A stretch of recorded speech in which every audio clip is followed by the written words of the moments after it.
సత్యమును జీవమును ఆధారము నీ వాక్యము నా త్రోవకు.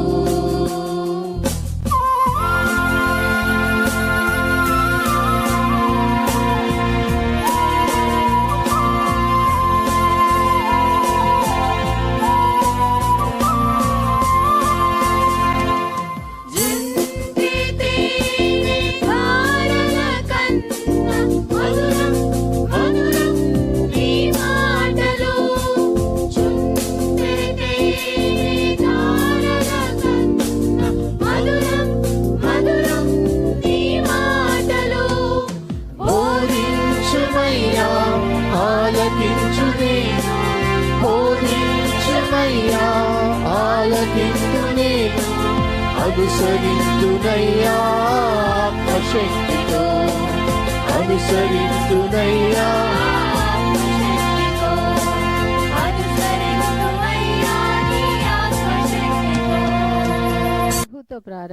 ప్రభుతో ప్రారంభం అనే ఆధ్యాత్మిక అనుదిన ప్రార్థనా కార్యక్రమానికి ప్రేమతో మిమ్మల్ని ఆహ్వానిస్తూ ఉన్నాం. మన జీవితానికి ఆదియు ఆధారమునైనటువంటి ఆ దేవుణ్ణి మొదట మరణించుకున్నట్లయితే ఆ దినమంతయు ఆయన కృపాక్షేమములే మన వెంట వచ్చును. మొదట అవేకునే లేవగానే మరి నీతిసూరుడైనటువంటి ఆయనని చూద్దాం, ఆయన మనలనైన స్వరాన్ని మనం విందాం. మన జీవిత కాలం అంతయు ఆయన ఆశీర్వాదములు దీవెనలు మన మీద కుమ్మరించును. యెషయా 65:24 మనం చూసినట్లయితే వారికి ఈలాగున జరుగును, వారు వేడుకొనుక మునుపు నేను ఉత్తరం ఇచ్చేదను, వారి మనవి చేయుచుండగా నేను ఆలకించెదను. మనవి చేయుచుండగానే ఆయన మన మనవిని ఆలకిస్తున్నాడు. కాబట్టి మరి ప్రతి దినము కూడా ఈ యొక్క అనుదిన ఆధ్యాత్మిక కార్యక్రమంలో మనం పాల్గొన్నట్లయితే మన జీవిత కాలం అంతయు కూడా ఆయన మేలులను మనం పొందుకోగలము. ఆ నిత్యరాజ్యంలో వారసులుగా మనము జీవించగలం. రండి, ప్రభుతో ప్రారంభ కార్యక్రమంలో పాల్గొనండి, ఆత్మీయ మేలులు పొందండి. దేవుడు మిమ్మల్ని దీవించు.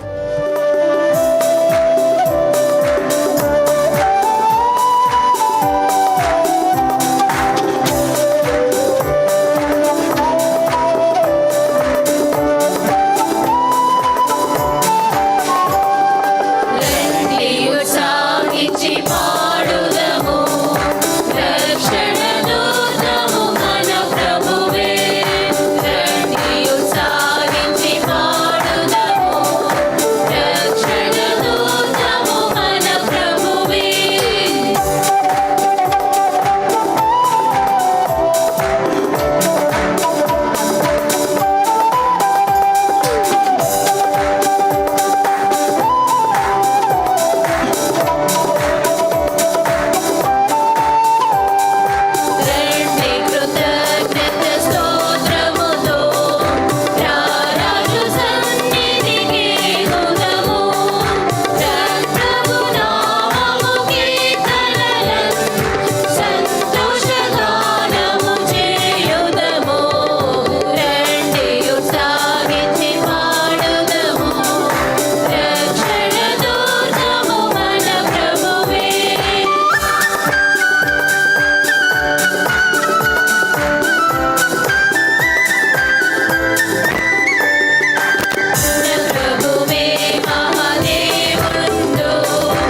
దినమును దేవుడు మనకు అనుగ్రహించాడు. ప్రభుతో ప్రారంభం అనే ఈ ఆధ్యాత్మిక ధ్యానమాలికను అనుదినము ధ్యానం చేస్తూ దైవ ప్రేరణ బట్టి దేవుడు మాట్లాడుతుండగా మన జీవితాలు సరిపోల్చుకుంటూ సవరించుకుంటూ ముందుకు సాగుటకు దేవుని ప్రణాళిక ఈ ప్రభుతో ప్రారంభం. చాలామంది ఆస్వాదించబడుతున్నట్టుగా చెబుతున్న సాక్ష్యాలు బట్టి సాదృశ్యాలు బట్టి దేవునికి స్తుతులు చెల్లిస్తూ రండి మరొక నూతన దినం దేవుని వాక్యాన్ని ధ్యానం చేద్దాం. ఈ దేవుని వాక్యం మన జీవితాన్ని సరిచేస్తుందండి. ఆయన రాజ్యములో మనం ఉండటానికి మన జీవితాల్లో మన జీవిత సాక్ష్యాల్లో ఏవైనా లోపాలుంటే సరిచేస్తుంది వాక్యం. కాబట్టి ఆ వాక్యాన్ని ధ్యానం చేస్తూ ముందుకు సాగుదాం. పరిశుద్ధాత్మ దేవుడు మనందరికీ తోడుగా ఉండదు కాక ప్రార్థించేద్దాం. కృపగల దేవా దయగల తండ్రి, మీ పాదములకు స్తోత్రము చెల్లిస్తున్నాం నాయన. మీ ఉచితమైన దయా సంకల్పాన్ని బట్టి మమ్మల్ని ప్రేమించి అనుదినము అనుగ్రహిస్తున్న సువర్తమానములు బట్టి ప్రభాస్తుతులు చెల్లిస్తున్నాం. నీ లేఖనాలు ధ్యానం చేస్తుండగా మా జీవితాలకు అవసరమైన సందేశాలు మీరే మాకు వినిపించమని వేడుకుంటూ మా జీవితాలు సవరించుకోవడానికి మీరే మాకు ప్రేరణ దయచేయమని వేడుకుంటూ మా రక్షకుడిని యేసు నామమును అడిగి వేడుకొంచున్నాం తండ్రి, ఆమేన్. స్నేహితులారా, నేటి కొరకు ఏర్పాటు చేయబడిన లేఖన భాగం దినవృత్తాంతుల మొదటి గ్రంథము 16వ అధ్యాయము 34వ వచనం. యెహోవా దయాళుడు, ఆయన కృప నిరంతరముండును, ఆయన స్తుతించుడి. స్నేహితులారా, మందసాన్ని తరలించే సందర్భంలో దావీదు వ్రాసిన కీర్తన, ఆ కీర్తనలో 4 ప్రాముఖ్యమైన అంశాలు మనము ఒకదాని వెంబడి ధ్యానం చేస్తూ వస్తున్నాం. మరి ఈ 4వ అంశము ధ్యానం చేయకముందు ఒక మాట నేను ముందుగా చెప్పాలనుకుంటున్నాను. అదేంటంటే, దేవుని వాక్యము కొంత కఠినంగా ఉంటుంది. ఎందుకంటే మనలోని దైవ వ్యతిరేకమైన తలంపులను సరిచేయడానికి దేవుడు సూటిగా మాట్లాడతాడు. నా శరీరంలో ఏదైనా భాగంలో బలహీనత ఉంటే సర్జరీ చేయాల్సి వస్తే తప్పనిసరిగా అక్కడ గాయం చేయబడాలి. ఆ గాయం ద్వారా ఆ సరిచేయబడవలసిన భాగాన్ని సరిచేస్తాం. అదే రీతిగా బిడ్డలుగా ఉన్నవారు, వారు ఎదిగే కొలది పెద్దవారు కాకముందు వారిని బెత్తముతో సవరిస్తాం. అందుకే మరి బెత్తము వాడమని బైబిల్ గ్రంథంలో ఉంది. సో మనమందరం దేవుని ఎదుట పిల్లలం కదండి. దేవుని పిల్లలం మనం. దేవుని రాజ్య వారసులుగా దేవుడు మనల్ని ఏర్పాటు చేశాడు. కాబట్టి ఆయన రాజ్యములో మనం ఎలా ఉండాలో దానికి తగిన రీతిగా ఆయన మనల్ని సవరిస్తున్నాడు. ఆ సవరించినప్పుడు కొన్ని ఆ రాజ్య ప్రవేశానికి ఆటంకంగా ఉన్నవి కట్ చేస్తూ ఉంటాడు. అవి కొంత మనకి ఇబ్బందిగా ఉంటాయి. భౌతికంగా మనం జీవిస్తున్నాం కాబట్టి ఈ ఆలోచన పరంపరలోంచి, అనగా అపవాది స్వాధీనంలో ఉన్నటువంటి ఈ ప్రపంచ ఆలోచనలోంచి ఆ ప్రపంచ ఆలోచనలోకి వెళ్ళాలంటే కొన్ని మనం విడిచిపెట్టాలి. దావీదు తన కీర్తనలు అంటాడు, తల్లి గర్భంలో ఉండగానే పాపంలోని నా తల్లి నన్ను గర్భము ధరించింది అంటాడు. అనగా నా తల్లి నన్ను మాత్రమే కాదండి, నాలో, అనగా తల్లి ద్వారా నేను జన్మించినప్పుడు నాలో పాపం ఉంది. ఈ లోకంలో జన్మించేది పాపం అంటుకోవడం కాదు, పాపిగానే జన్మించాను నేను. కాబట్టి క్రీస్తులో నూతన జన్మ అనుభవం అవసరం. ఈ లోకంలో పాపిగా జన్మించాను, క్రీస్తులో నూతన జన్మ అవసరం. కాబట్టి ఆ పాప ప్రభావం నుంచి దేవుని ప్రభావంలోనికి రావాలంటే కొంత సవరింపు తప్పనిసరిగా అవసరం. కాబట్టి లేఖనము కొంత కఠినంగా ఉన్నప్పటికీ ఆయన రాజ్య ప్రవేశానికి, ఆ పరలోక ప్రవేశానికి అవి అవసరం. సో ఈ 4వ అంశం ఇక్కడ రాయబడ్డ మాట, యెహోవా దయాళుడు, ఆయన కృప నిరంతరం ఉండును. ఈ కీర్తనలోని మొట్టమొదటి అంశం ఏంటింది? గతాన్ని నెమరు వేసుకోవాలి, జ్ఞాపకం చేసుకోవాలి, నెమరు వేసుకోవాలి. దేవుడు మన పునాదులు, మన ఆధ్యాత్మిక పునాదులు, దేవుడు పిలిచినప్పుడు మన పునాదులు ఎలా ఉన్నాయి, ఆ పునాదులు నెమరు వేసుకోవాలి. So we need to recollect the past. అలాగే ప్రస్తుత కాలంలో దేవుడు నాకు ఏమై ఉన్నాడో ఆ దేవుణ్ణి మనము గుర్తించాలి, గ్రహించాలి. We need to identify and acknowledge what is God to me at present, not only in the past but also in the present. So కాబట్టి ఆ విషయాన్ని ఏం చేయాలంటే we need to declare, we need to praise, we need to declare. దేవుని ప్రచురించాలి, ప్రకటించాలి అంటాడు. అలాగే ఆ దేవుడు ఎవరు అంటే ఆయన నాకు రాజు, నాకు మాత్రమే కాదు ప్రపంచానికి రాజు, ఆయన ప్రపంచానికి రాజు. సో ఈ వాస్తవాల నడుమ ఈ కీర్తన ముగింపుగా, కాబట్టి అందరూ కలిసి దేవుని స్తుతించాలి అంటాడు. We need to praise God all together. But what He is to me from the beginning of His call. ఆయన పిలిచిన ఆ గడియ నుంచి దేవుడు నాకు ఏమై ఉన్నాడో, కాబట్టి దేవుని స్తుతించాలి. యెహోవా దయాళుడు, ఆయన కృప నిరంతరము. మనకు 136వ కీర్తన మనకు బాగా తెలుసు. ఆ 136వ కీర్తనలో యెహోవా దయాళుడు, ఆయన కృప నిరంతరం ఉండును గాక అంటూ, ఆయన కృప నిరంతరం ఉండును గాక, ఆయన కృప నిరంతరం ఉండును గాక అంటూ ఆ కీర్తన యావత్తు కూడా యెహోవా దయాళుడు అంటూ ప్రారంభించబడింది. కెన్ వి కౌంట్ దేవుని కృపను, దేవుని దయాళుత్వాన్ని, దేవుని మంచితనాన్ని, దేవుని ప్రేమను వెలకట్టగలమా, విలువ కట్టగలమా? దానికి తగిన మనము ఏ రీతిగా ఆయన కృతజ్ఞత చెల్లించగలము? మన వల్ల కాదు. కాబట్టి దేవుడు దయాళుడు, ఆయన కృప నిరంతరం ఉండును. ఈ వాక్య భాగం మరలా మనకు కీర్తన గ్రంథంలో 106వ కీర్తనలో 47-48 వచనాలకు ఉంది. ఒకటి రెండు మార్పులతో కనబడుతుంది. 106వ కీర్తనలో 47-48 వచనాల్లో ఈ 33, 34, 35 వచనాలు మనకు కనబడతాయి. సో ఇక్కడివి అక్కడ మరలా అక్కడ యాజ్ ఇట్ ఈస్గా కనిపిస్తాయి. సో ఇక్కడ దేవుడి ఆశ్చర్యకార్యాలు జ్ఞాపకం చేసుకుంటూ, నెమరు వేసుకుంటూ, ప్రచురిస్తూ కృతజ్ఞత చెల్లించాలి. ఆ మాటలు ఒకసారి చదువుతాను చూడండి. మరి భూజనులకు తీర్పు తీర్చుటకై యెహోవా వేయించుచున్నాడు, వనవృక్షములు ఆయన సన్నిధిని ఉత్సహించును. యెహోవా దయాళుడు, ఆయన కృప నిరంతరమును, ఆయన స్తుతించుడి. దేవా మా రక్షక, మమ్మల్ని రక్షించుము, మమ్మల్ని చేర్చుకునుము. సో ప్రభా, నీవు దయాళుడు కనుక, నీవు మాత్రమే స్తుతి నొందదగిన వాడవు కనుక ప్రభా మమ్మల్ని రక్షించుము, మమ్మల్ని చేర్చుకునుము. Save us Lord and accept us Lord. ఒకసారి ఆలోచిద్దాం ఈ రెండు మాటలు.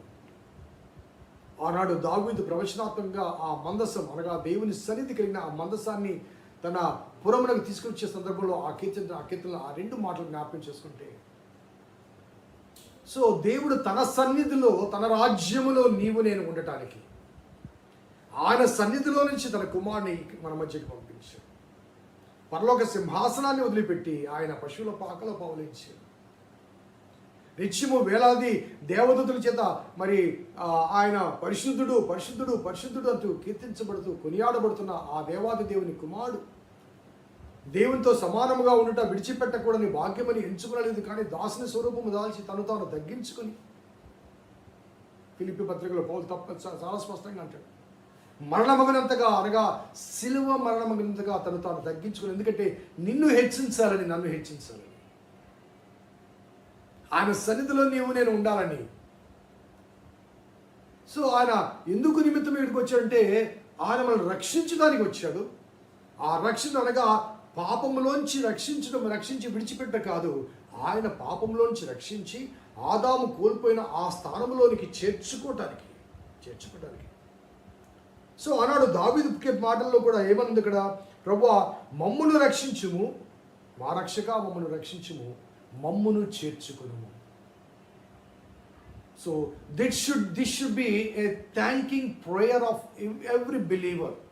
ప్రతి విశ్వాసి కూడా హృదయపూర్వకమైన కృతజ్ఞతా భావముతో దేవుణ్ణి ప్రార్థించవలసిన అంశం, ప్రభువా మమ్మల్ని రక్షించు, మమ్మల్ని చేర్చుకో.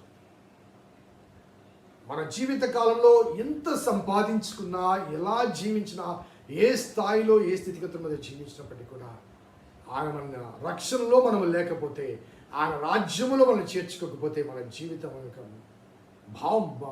భావం ఉంటుందా, విలువ ఉంటుందా? Where does we go? మన ముగింపు ఏంటి? ఒక విశ్వాసిగా నేను ఎందుకు క్రైస్తవుని అంటే, నేను క్రీస్తు చేత రక్షించబడి ఆయన రాజ్యంలో చేర్చబడాలి. మన గమ్యం ఏంటి? పరలోకంలో మనం చేర్చబడాలి. అందుకే కదా క్రీస్తును మన రక్షకునిగా స్వీకరించాం. అదే కదా మన దర్శనం. అందుకే కదా మనం క్రైస్తవులమయ్యాం. అంతకు మించి వేరే ఏదైనా ఉపయోగం ఆశించామా చెప్పండి? So ultimate goal of any believer if is a Christian, అతని దర్శనము పరలోకంలో చేర్చబడాలి. అందుకొరకు పాపంలోంచి రక్షించబడాలి. సో ఎందుకు దేవుని స్తుతించాలంటే, for saving us from sin and also accepting us in his kingdom, into his kingdom. అదే విషయాన్ని దావీదు చాలా సాదృశ్యంగా ప్రవచనాత్మక చెప్తూ, దేవా మా రక్షక మమ్మల్ని రక్షించుము, మమ్మును చేర్చుకునుము, మేము నీ పరిశుద్ధ నామమునకు కృతజ్ఞతాస్తుతులు చెల్లించినట్లు, నిన్ను స్తుతించుచు అతిశయించినట్లు అన్యజనుల వశములోంచి మమ్మను విడిపించుము అని ఆయనను బతిమిలాడుకొనుడి. ఆయనను బతిమిలాడుకొనుడి. ఎందుకొరకండి? అన్యజనుల వశంలోంచి విడిపించమని. అనగా we are the captive of the evil spirit. అపవాది చేతిలో బందీలుగా ఉన్నాం కాబట్టి మమ్మల్ని విడిపించాలి. ఎందుకు విడిపించాలంటే, నీ పరిశుద్ధ నామమునకు కృతజ్ఞతాస్తుతులు చెల్లించినట్లుగా.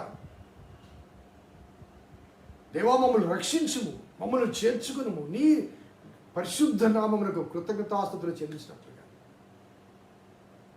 వచ్చే మాసం మనకు కృతజ్ఞతార్పణ పండుగ ఉంది. దేవునికి స్తుతులు చెల్లించడానికి will be trying to find out the reason.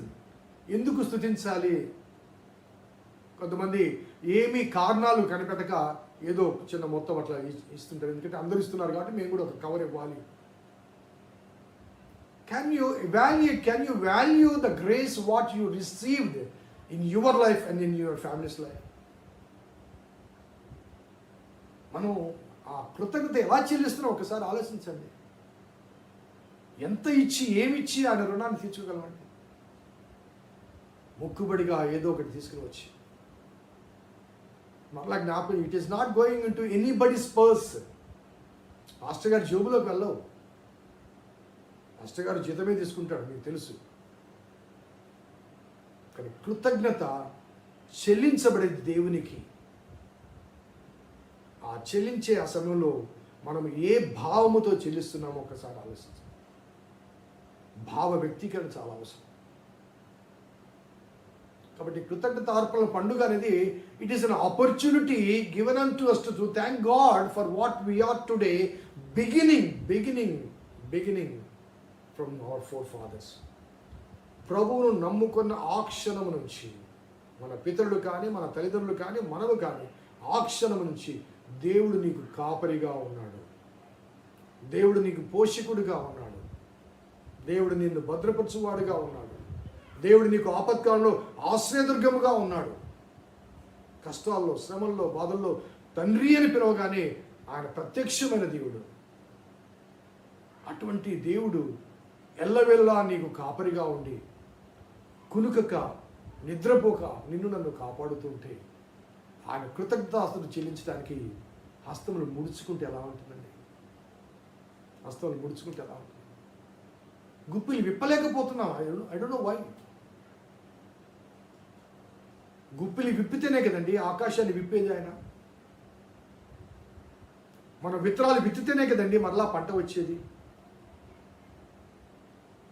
దేవునికి కొదువై, లేకపోతే ఆయన కొరతలు ఏర్పడి, ఆయన మెయింటెనెన్స్కి ఇబ్బందిగా ఉండి ఇవ్వండి అని అడుగుతున్నాడా చెప్పండి.